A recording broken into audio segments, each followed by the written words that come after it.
नमस्कार प्यारे बच्चों। आज हम हाई स्कूल के सामाजिक विज्ञान में बोर्ड परीक्षा में अधिक से अधिक अंक कैसे प्राप्त करें इसके बारे में चर्चा करेंगे। कल हमने इसके विषय में एक वीडियो बनाई थी, उसको हमने डाला है। उसमें हमने आपको इसकी बेसिक इन्फॉर्मेशन दिया था, इस कैसे क्या होना है। आज उसी के आगे थोड़ा जिक्र करते हैं। मैंने आपको पहले बताया सामाजिक विज्ञान में 4 विषय होते हैं: इतिहास, भूगोल, नागरिक शास्त्र, अर्थशास्त्र। बोर्ड की परीक्षा में 20 नंबर इतिहास से, 20 नंबर भूगोल से, 15 नंबर नागरिक शास्त्र से, 15 नंबर अर्थशास्त्र से पूछे जाते हैं। सबसे बड़ा इतिहास होता है, भूगोल होता है, नागरिक शास्त्र होता है। नागरिक शास्त्र इतिहास भूगोल से कम होता है और अर्थशास्त्र भी कम होता है। चूँकि कोरोना की वजह से 30% कम कर दिया गया था सिलेबस। 30% सिलेबस कम होने की वजह से इतिहास में इस समय टोटल 3 लेसन है जिसे हमें पढ़ना है। इतिहास में कितना है? 3 लेसन है, 3 पार्ट है जिसे हमें पढ़ना है। आज हम चर्चा करेंगे कि इसमें कैसे पढ़ा जाए, किस तरह अध्ययन किया जाए कि ज़्यादा से ज़्यादा नंबर एग्जाम में लाया जा सके। प्यारे बच्चों, मैंने कल आपको बताया बहुविकल्पी के 20 प्रश्न आपको आएंगे 20 नंबर के, लघु उत्तरी के 4 प्रश्न आएंगे 16 नंबर के, दीर्घ उत्तरी के 4 प्रश्न आएंगे 24 नंबर के, यानी एक प्रश्न 6 नंबर का रहेगा।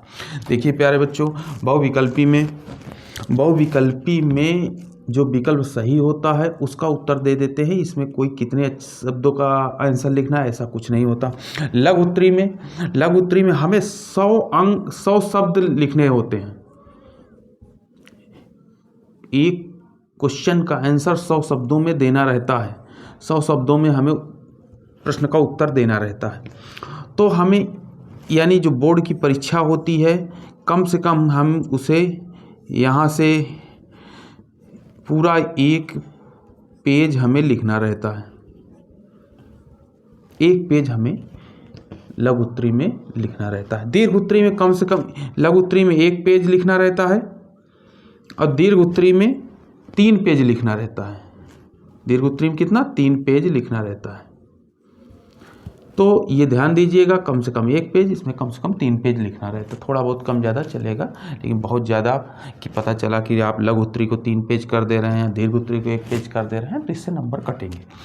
अब मेरा उद्देश्य ये है कि आपको मैक्सिमम नंबर कैसे लाया जाए इसके बारे में मैं आपको कुछ बताऊँगा और आप फॉलो करेंगे तो उसको जाहिर सी बात है आपके नंबर बहुत अच्छे आएंगे। 100 में 100, मैं कहता हूँ 100 में 100 आएंगे, लेकिन आपको 90 से ऊपर ईजिली आप ला सकते हैं।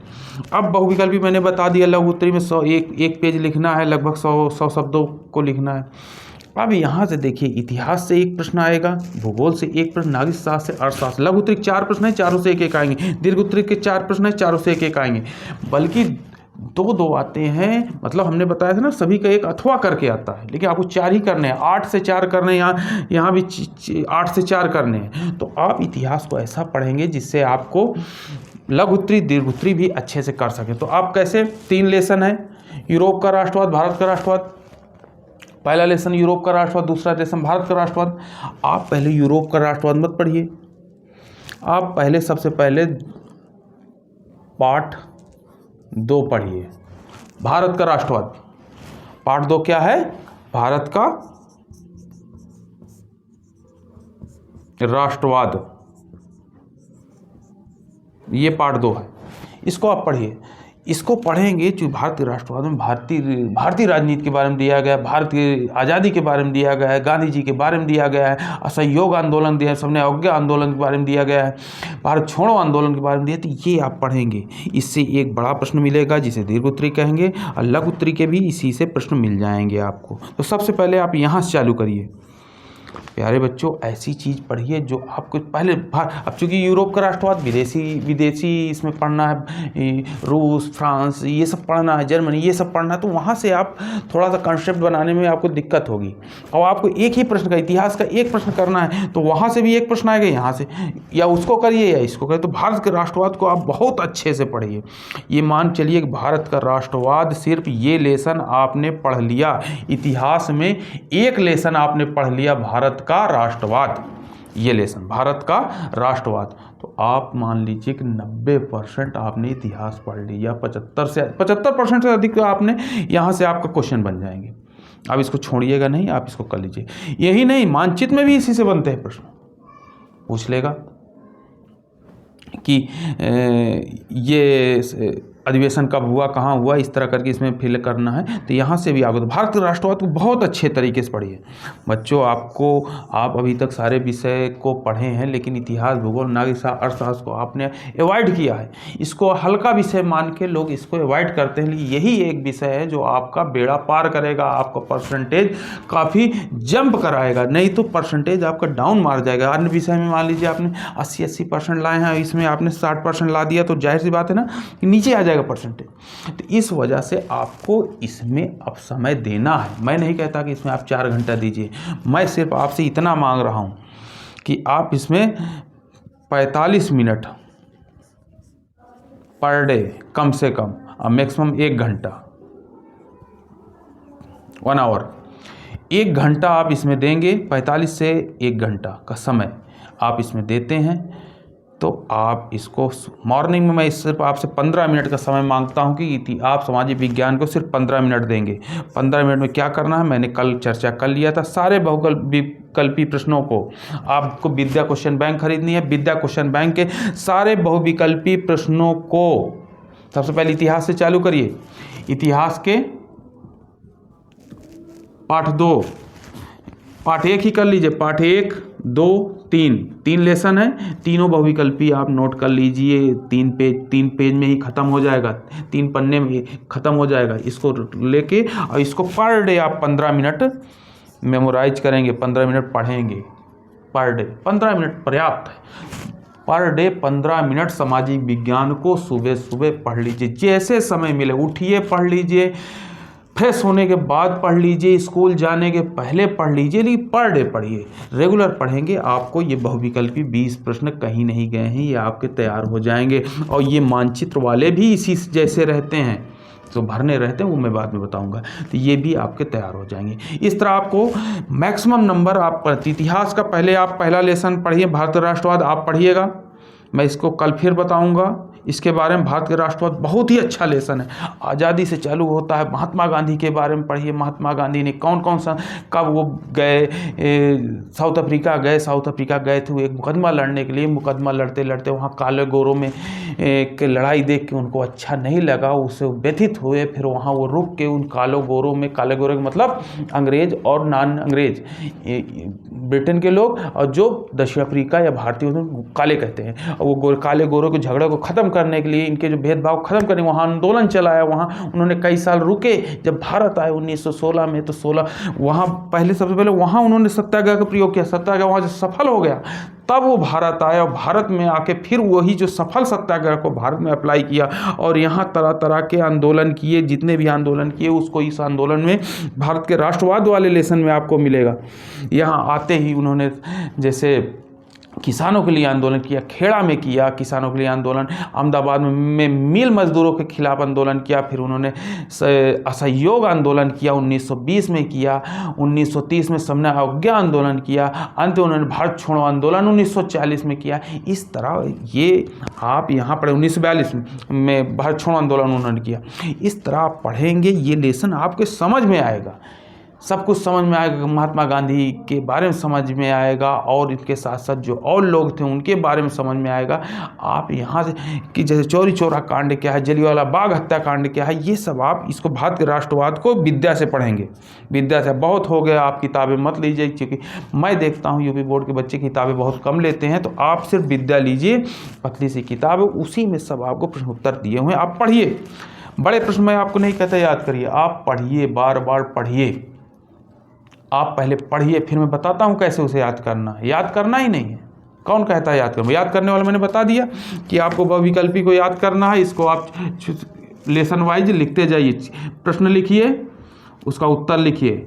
बहुविकल्पी का चारों उत्तर मत लिखिए, जो सही वो लिखिए। फिर प्रश्न लिखिए, प्रश्न 1, प्रश्न 2, प्रश्न लिखिए, उत्तर लिखिए, प्रश्न 3, प्रश्न लिखिए, उत्तर लिखिए। ऐसे आप ये पूरा बना के इसको याद करना।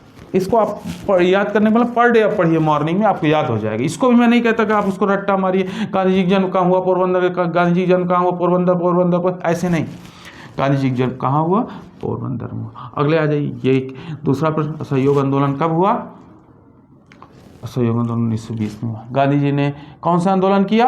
असहयोग आंदोलन किया। इस तरह आप बोलते जाइए, मन में बोलिए, चाहे साउंड से बोलिए, आप इसको याद कर लीजिए। बहुविकल्प भी याद करेंगे, 20 नंबर कंप्लीट हो जाएगा। लघु उत्तरी दीर्घ उत्तरी मैं कहता हूँ विद्या से आप पढ़िए। सबसे पहले आप पढ़िए भारत का राष्ट्रवाद, इसको पढ़िए, बहुत ही अच्छा लेसन है। जलियांवाला बाग हत्याकांड, आपको मज़ा आएगा। अमृतसर की एक घटना है 1900 ये रौलट एक्ट के विरोध में की घटना है। जब रौलट एक्ट जो है पास हो गया, उसके विरोध में जलियांवाला बाग में इकट्ठा हुए सब लोग, वहाँ की घटना, वहाँ गोलियाँ चलाई, जनरल डायर ने गोलियाँ चलाई। इस तरह किसको किताब में आप पढ़ेंगे, उससे प्रश्न बनते हैं। चौरी चौरा कांड क्या है? चौरी चौरा गोरखपुर के एक जगह का नाम है चौरी चौरा कांड। वहाँ पुलिस ने जो है गांधी के अनुयायियों के ऊपर जोर जबरदस्ती की। गांधी के अनुयायियों ने जो है पुलिस चौकी में हमला कर दिया, पुलिस चौकी के लोग मारे गए, पुलिस मारे गए। गांधी जी ने इसको वापस ले लिया। 1922 की घटना है। तो ये आप पढ़ेंगे, समझेंगे। पहले पढ़िए, समझिए। आप याद करने के चक्कर में बिल्कुल मत पढ़िए, आप समय दीजिए। मैंने 15 मिनट आपसे मॉर्निंग में मांगा है, अब आधा घंटा आपको शाम में मांगा है। शाम को आप पढ़िए, इसको विद्या उठा लीजिए, पर डे पढ़िए। अब आप 4 दिन पढ़ेंगे, उसके बाद मुझे बताइएगा आपको क्या फ़ायदा हो रहा है, नुकसान हो रहा है। मैं आपको अगला वीडियो में फिर बताऊँगा कैसे आपको और इसमें धार लाना है, कैसे आपको एग्ज़ाम को में अच्छे से अच्छे अंक कैसे पाना है। अच्छा, एक बात और मैं लास्ट में बताना चाहूँगा, कि वीडियो बहुत लंबी ना हो। आपको अपने राइटिंग में भी काम करना है। राइटिंग में कैसे काम करेंगे?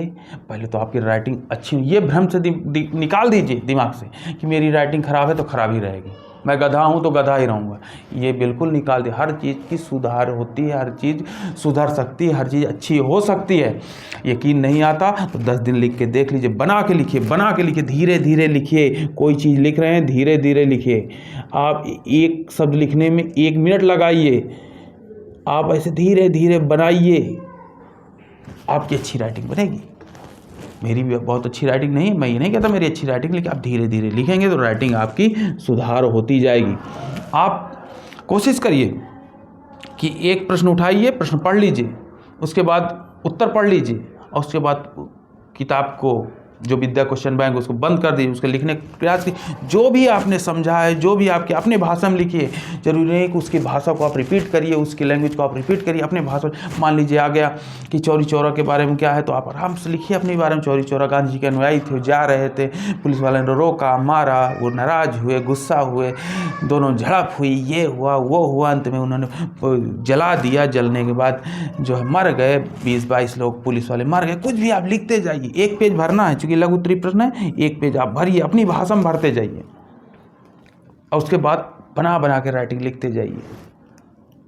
फिर उसको आप देखिए कि मैंने क्या लिखा, किसी को दिखाइए कि ये घर में जो पढ़े लिखे घर आपके लोग हैं उनको दिखाइए कि देखिए मैंने क्या लिखा, कैसा लिखा, उससे उनसे सुधार मांगिए। नहीं, मैं आपको अगला बताऊंगा कि आप कैसे क्या लिखना है। तो इस तरह आपको सुधार हो। राइटिंग ही तो मेन है, जान है। सोशल साइंस की जान राइटिंग है।